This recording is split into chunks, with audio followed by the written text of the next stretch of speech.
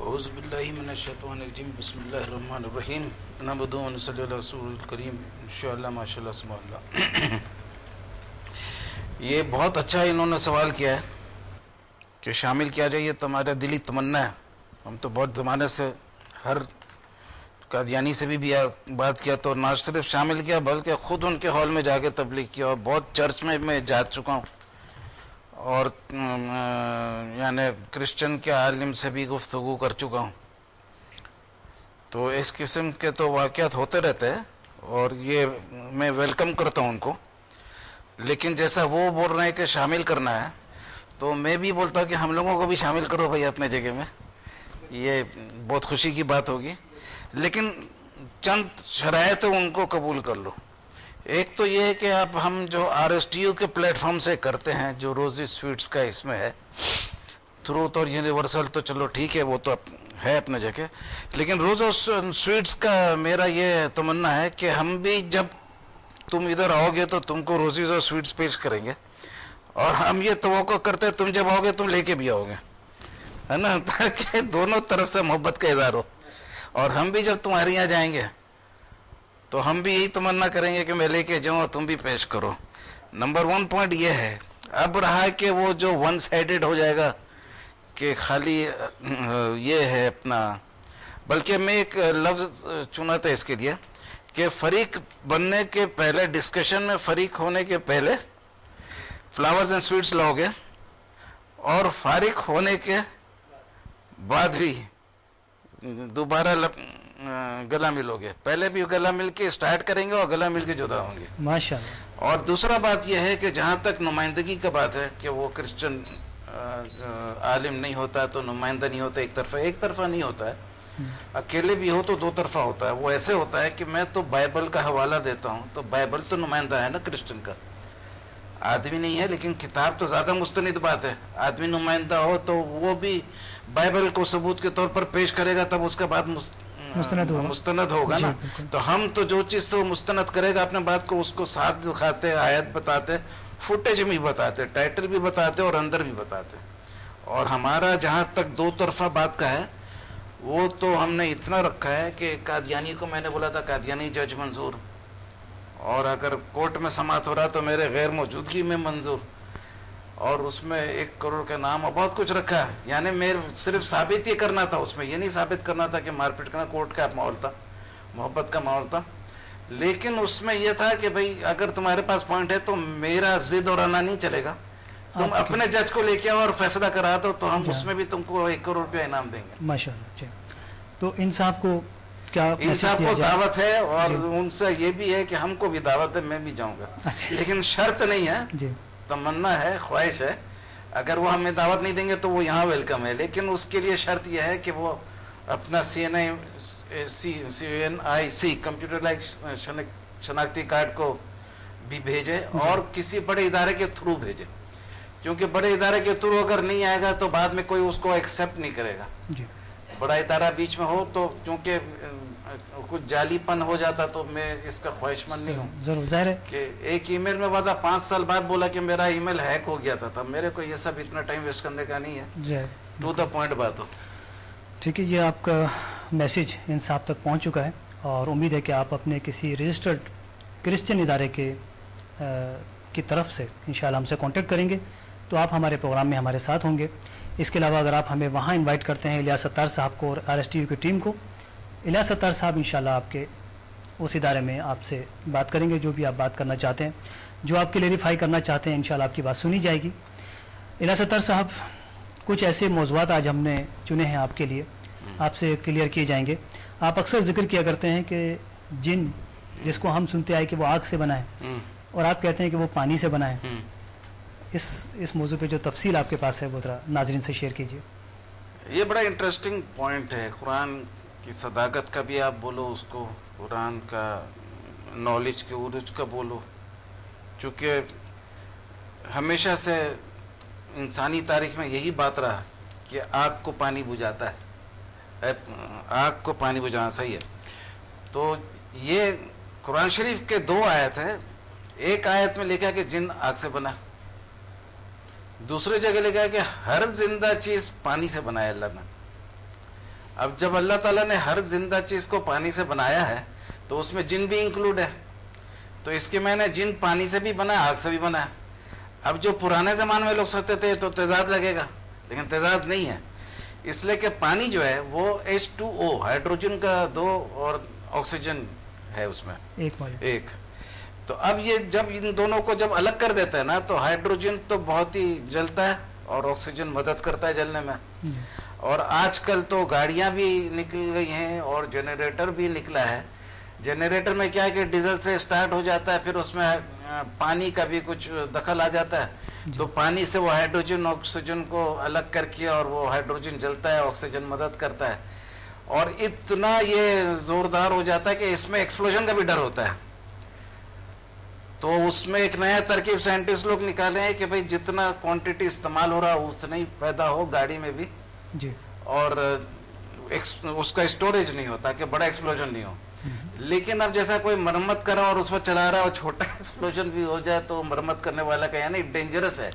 تو پانی as an explosive material بھی ڈینجرس ہے وین جب اس کے ہائیڈروجن آکسیجن کو الگ کر دو تو صرف آگ نہیں بلکہ بہترین آگ ہے. تو اس کے میں نے یہ ہے کہ جن پانی سے بنے یا آگ سے بنے وہ اللہ کا شان ہے، دونوں طریقے سے بنا سکتا ہے. سبحان اللہ، ماشاء اللہ. ڈاکٹر عامر عبداللہ محمدی صاحب، آپ کیا کہنا چاہیں گے اس موضوع پر؟ ہاں، یہ سائنسی ادوار سے جی قرآن کریم نے کی جو 2 آیات کا انہوں نے تذکرہ کیا کہ ایک تو جس میں شیطان خود کہتا ہے، جو اعتراض کیا اس نے کہ میں افضل ہوں حضرت آدم علیہ السلام سے، کہ اسے مٹی سے پیدا کیا، مجھے آگ سے پیدا کیا گیا، آگ کو جلایا جائے تو بلندی کی طرف جاتی ہے، مٹی کتنی بلندی پہ جائے لیکن نیچے کی طرف آتی ہے. تو اس سے تاثر و خلقتہ من طین. اب وہ آگ سے، اور پھر ایک آیت میں اللہ تعالیٰ فرماتے ہیں کہ ہر جاندار کو اللہ تعالیٰ نے جو ہے وہ پانی سے پیدا کیا، آغاز پانی ہے. تو یہ اللہ تعالیٰ نے کہ کیمیکلی جو تبدیلی اپنی قدرت سے فرمائی ہے. تو ایک عام آدمی اگر بنظر غیر دیکھتا ہے اسے تو وہ نہیں سمجھ پاتا، لیکن ایک محقق جب سائنسی نظریے سے دیکھتا ہے تو اس حقیقت تک پہنچتا ہے کہ اللہ تعالیٰ کا دونوں فرمان اپنی اپنی جگہ پہ بالکل درست ہیں. آگ سے ہی پیدا ہوا ہے، لیکن آگ کے اس اجزاء جز کو جب الگ کیا گیا تو وہ. اچھا، کبھی کسی جن سے واسطہ پڑا آپ کا؟ میرا تو نہیں براہ راست پڑا، لیکن یہ ہے کہ میرے دوست علماء کرام کا جو ہے وہ اکثر و بیشتر پڑھتا ہے جی. اور جب وہ کسی پر قرآن کریم کی تلاوت کرتے ہیں جی. تو اس کی یا تو اس کے کاندھے بھاری ہونا شروع ہو جاتے ہیں، اچھا، یا اس کے سر میں درد شروع ہو جاتا ہے، یا وہ تلاوت کرنے سے روکنے لگتا ہے، جی.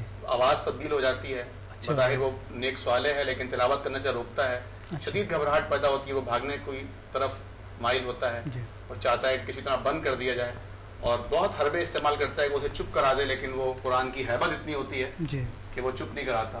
اور علماء نے لکھا ہے، جی. امام جوزی رحمۃ اللہ علیہ نے اپنی کتاب تاریخ الجن و شیاطین میں بڑی تفصیل سے جنوں اور شیاطین کے معاملات پر بحث فرمائی ہے. اور اسی طرح سے جو ہے وہ تبلیس ابلیس میں امام جوزی رحمۃ اللہ علیہ نے ابلیس کی جو کارگزاریاں ہیں اور اس کے جو انداز ہیں لوگوں کو سمجھیے کہ پھنسانے کے، اس سے بڑی تفصیل سے بحث کی ہے. انشاءاللہ آئندہ کسی پروگرام میں اس کی تفصیل میں جائیں گے اور ماہرین کو بلا کے تفصیل میں جائیے گا. انشاءاللہ. الیاس ستار صاحب، آپ سے ایک اہم سوال آج کیا جا رہا ہے، اف یو آر اٹینشن. وہ یہ کہ اکثر سنا ہے لوگوں کو کہ وہ کوئی غلط کام کر رہے ہیں، یا ان سے کہا جائے کہ آپ کا یہ عقیدہ غیر اسلامی ہے اور جو آپ اپنائے ہوئے ہیں، وہ کہتے ہیں، ایک تو یہ جواب دیتے ہیں کہ یہ سب کرتے آ رہے ہیں، ہمارے گھر میں ہوا کرتا تھا یا ہمارے خاندان میں یا ہمارے آبا اجداد کرتے چلے آ رہے ہیں، اور اگر اس میں کوئی گناہ ہوا بھی تو سزا انہی کو ملے گی، ہمارا اس میں کوئی قصور نہیں کیونکہ ہمیں تو یہی بتایا گیا ہے. لہٰذا اب اس آپ کا کیا خیال ہے، کیا ان کا یہ جواب درست ہے؟ یہ بالکل غلط ہے. قرآن کے بہت سارے آیتوں کی روشنی میں غلط ہے، ایک دو نہیں زیادہ میں. ایک جگہ تو قرآن شریف یہ فرما رہا کہ تمہارا باپ دادا غلط تھا تو کیا تم بھی غلط رہو گے. جی. اور ہم دیکھتے ہیں کہ میڈیکل سائنس میں آپ دیکھیے کہ باپ دادا جو علاج کرتے تھے وہ ہم آج نہیں کرتے، جو لیٹسٹ آیا وہی کرتے ہیں. اب ہم اگر بولے کہ مگر سائنس میں لوگ جلدی تبدیل ہو جاتے ہیں، مذہب میں چونکہ یہ اسپریچول فیلڈ ہے اور آخرت کے ساتھ لنک ہے اور نظر کم آتا ہے تو یہ تھیوری زیادہ ہوتا ہے، اس لیے اس میں لوگ جو ہے زیادہ الجھ جاتا ہے، جو پرانا خیال ہے اس کو صحیح نہیں کرتے. اور یہ بیماری جو ہے صرف غیر مسلم میں نہیں ہے، یہ سب میں ہے، مسلمانوں میں بھی ہے. اچھا. لیکن اس میں چند آیت لایا ہوں ناظرین کے لیے. سب سے پہلے تو یہ ہے کہ ماں باپ کا مذہب تو چلو اپنے جگہ غلط ہے، لیکن اپنے لیڈروں کے بارے میں بھی بات ہے کہ سورہ انفال کا 22 نمبر آیت ہے، اس میں اللہ تعالیٰ فرما رہے ہیں بے شک بدترین جانور اللہ تعالیٰ کے نزدیک وہ لوگ ہیں جو بہرے ہیں، گونگے ہیں، جو کہ نہیں سمجھتے. سبحان. یعنی کوئی جانور کو جانور نہیں بولا بدترین، بلکہ انسان کو بولا. جی. جو انسان کو تمیز یہی کرتا ہے نا جانور سے، ورنہ آنکھ تو شیر کا بھی ہے، ناک تو ہرن کا بھی ہے، کان تو بلی کا بھی ہے، منہ تو کتے کا بھی ہے، دل تو تقریباً ہر جانور کا ہے. اس سے کوئی تمیز نہیں ہوتا ہے کہ کون انسان اور کون جانور. یہ جو عقل ہے CAT کیٹ ریٹ بلی کو نہیں سکھا سکتا، RAT ریٹ کسی چوہا کو نہیں سکھا سکتے. جی. لیکن 5000 زبانوں میں انسانوں کا آپ سکھا سکتے ہیں. ماشاء اللہ. 5-6 ہزار زبان جتنا دنیا کا ہے وہ سب میں آپ ہر انسان کو کچھ نہ کچھ سکھا سکتے ہیں، اور ایک انسان کو 10 20 30 50 جتنا زبان میں سکھانا ہے سکھا سکتے ہیں. سبحان. تو یہ انسان کو علم الگ کرتا ہے جانوروں سے. جی. یہ خوبصورت چہرہ نہیں کرتا. خوبصورت ماشاء چہرہ تو بلی بھی بہت خوبصورت لگتی ہے، جی. اس سے کوئی فرق نہیں پڑتا ہے. اصل جو ہے وہ علم سے فرق پڑتا ہے. اب علم میں اب دوسرا نقطہ یہ ہے، یہ سورہ انفال تھا آیت نمبر 22. اب جو ہے سورہ الاعراف آیت نمبر 38. جہنمی لوگ کہیں گے، یہ شارٹ میں سنا رہا ہوں، جہنمی لوگ کہیں گے ہمارے پروردگار ہم لوگوں کو ان لوگوں نے گمراہ کیا تھا، سو ان کو دوزخ میں عذاب اب دگنا دے. جی. دگنا دے یعنی غصے میں بولیں گے. جن کو اتنا آنکھ بند کر کے ہاتھ چومتے تھے جی. اور وہ جو بولتے تھے اس پہ لبیک بولتے تھے، اور وہ دوزخ کے اندر میں پہنچنے کے وقت میں یا پہنچنے کے بعد یاد نہیں آ رہا، بولیں گے ان کو دگنا عذاب دے. اللہ تعالیٰ فرمائے گا کہ سب ہی کو دگنا ہے. یعنی یہ بولنے سے نہیں چلے گا جی. کہ ہمارا لیڈر ہم کو گمراہ کیا، جی. لیکن تم کو خبر نہیں، تو اللہ تعالیٰ دونوں کو دگنا عذاب دے گا. تو یہ اچھا. اب یہ اس کی وجہ کیا اس ہوگی؟ کا وجہ یہ ہے، بہت اچھا اپنے ناظرین کے لیے یہ نقطہ بھی چلا ہے. اس کا وجہ یہ ہے کہ ہر کوئی سوچتا ہے کہ اگر میں تبدیلی کروں گا یا غور فکر کروں گا تو گمراہ ہو جاؤں گا. اچھا. سبحان اللہ. زیادہ تر سوچ یہ ہے دنیا میں. ایسا ہی ہے بالکل. اللہ تعالیٰ سورہ حج میں بھی فرما رہا ہے کہ کچھ انسانوں میں سے ایسے لوگ ہیں جو اللہ کے شان میں جھگڑتے بغیر علم، دانش، ہدایت اور کتاب مبین کے.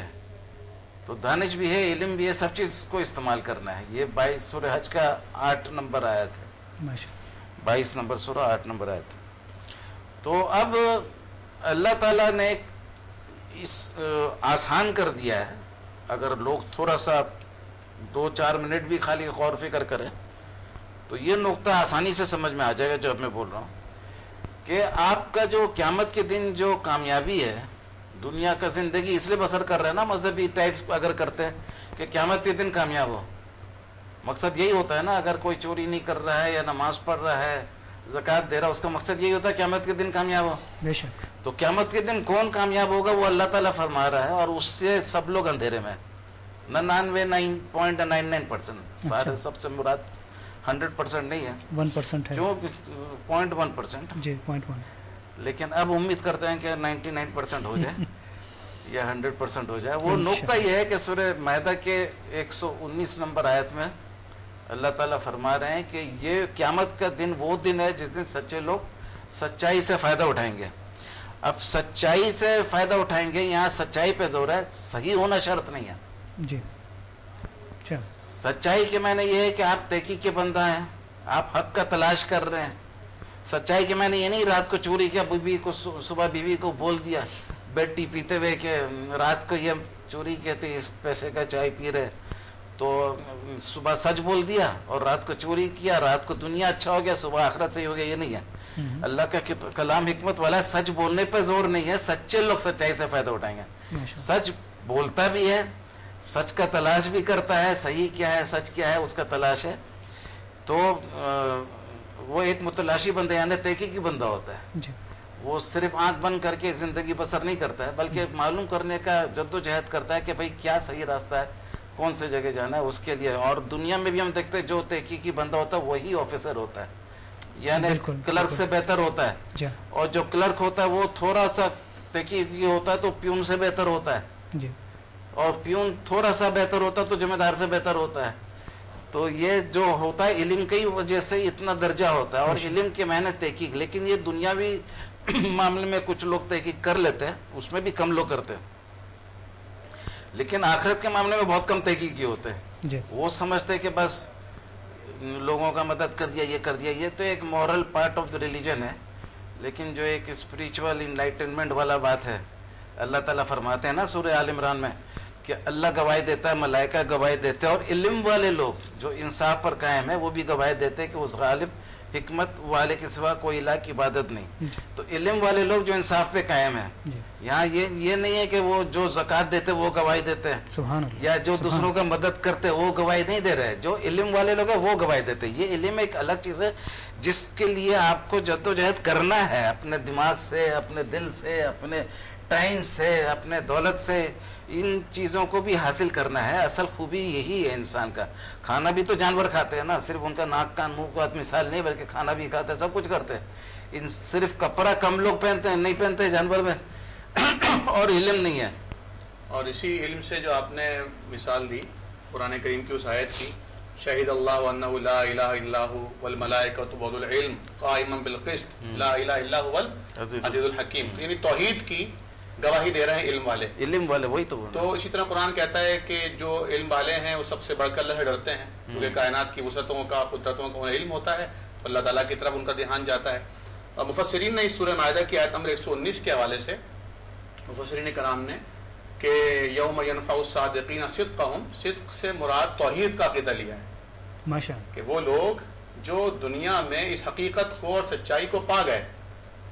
صادق و امین نبی کریم صلی اللہ علیہ وسلم 40 سال تو مراد لیا ہے، لیکن جو قرآن کہہ رہا ہے 40 سال گزارے صادق اور امین کی حیثیت سے، اور اس کے بعد جب سب نے گواہی دے دی کہ آپ ہی سچے ہیں، کہ اگر آپ یہ کہہ دیں کہ اس پہاڑ دشمن کی فوج آ رہی ہے تو ہم یقین کر لیں گے بنا دیکھے، سبحان اللہ، کیونکہ آپ نے کبھی جھوٹ نہیں بولا.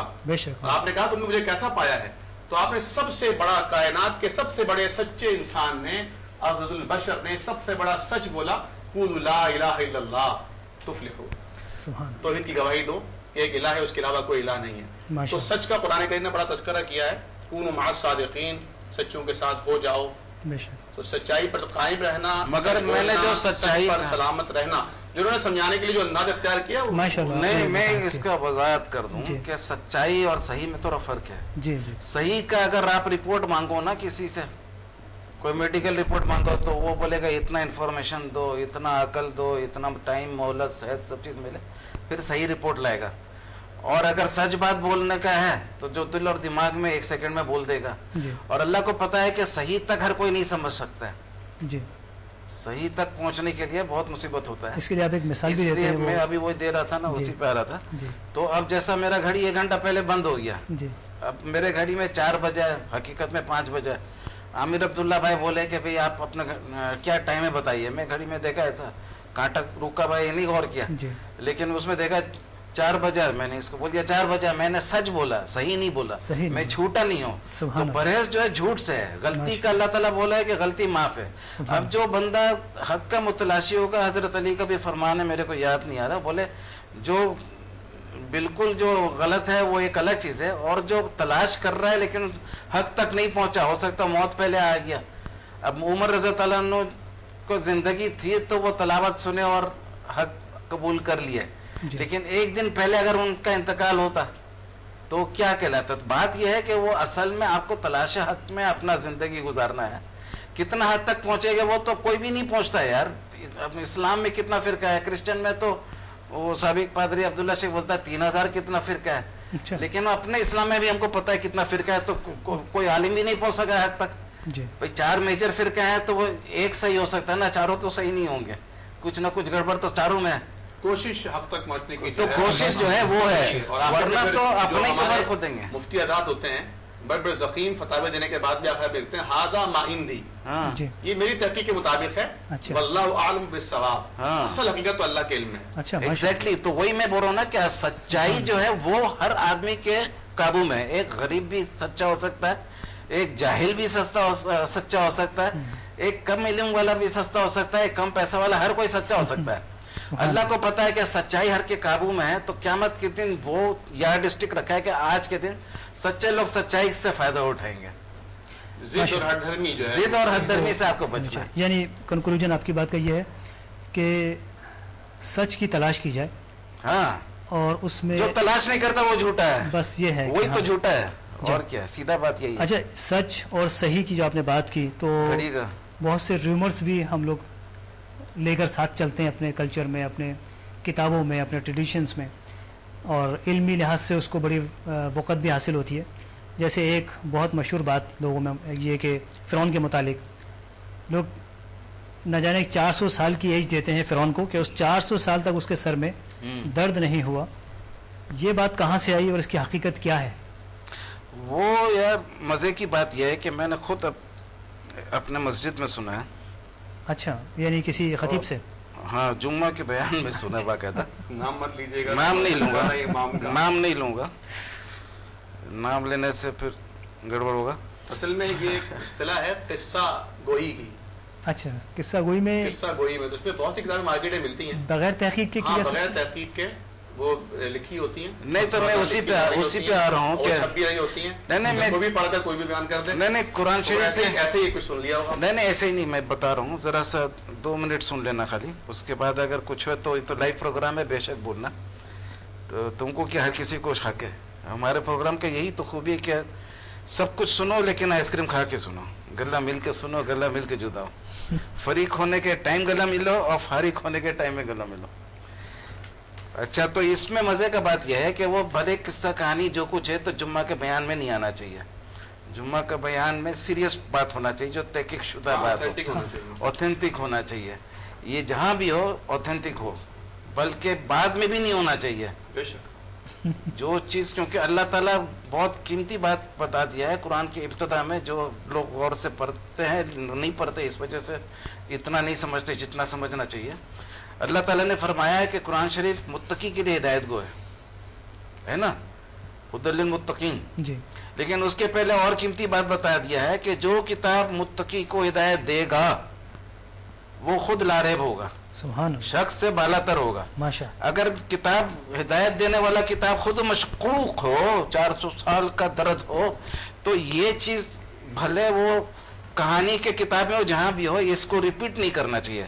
اب فرعون کا جو ہے نا 400 سال کا, اس کے سر میں درد نہیں ہوا تھا. تو جس فرعون کا ہم لوگ ذکر کرتے ہیں, فرعون کا زیادہ تر یہ تھا کہ ان کے لائف شارٹ ہوتے تھے. اچھا, اور قد بھی چھوٹا ہوتا. یہ تو آپ سار کے درد کا بولے نا, ایک عالم سے میں نے سنا, بولا اتنا لمبا قبر. تو بھائی جو رامزس تھا, جو موسیٰ علیہ السلام کو پالا تھا دریائے نیل سے, جس کی بیوی لائی تھی, اور بائبل میں آتا ہے بیٹی لے کے آئی, ہاں, تو وہ جو ہے بہت لمبا کہلاتا تھا اپنے دور میں, یعنی اچھا خاصا ہائٹ کا کہلاتا, ٹال فگر. اس کا ہائٹ تھا 5 فٹ 7 انچ.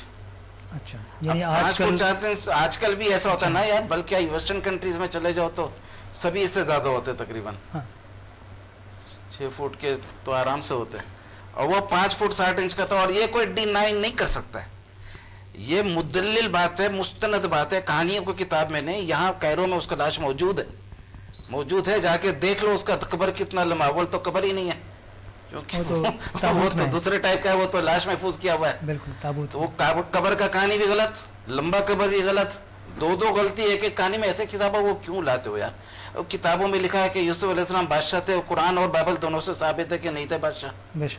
یہ بھی وہ پڑھتے ہیں کتاب میں, پتہ نہیں کیا کرتے. مولانا ابوالکلام آزاد. اچھا, یہ پہلے ختم کر لیں. آپ ایک بات کر رہے ہیں تو تھوڑا وضاحت بھی ساتھ نہیں, ساتھ میں پھر وہ ختم گڑبڑ ہو جائے گا. اب یہ رامزس جو ہے یہ 90 سال میں مرا تھا یا 99 سال میں جی, اور اس کا حکومت جو تھا 66 سال 2 مہینہ.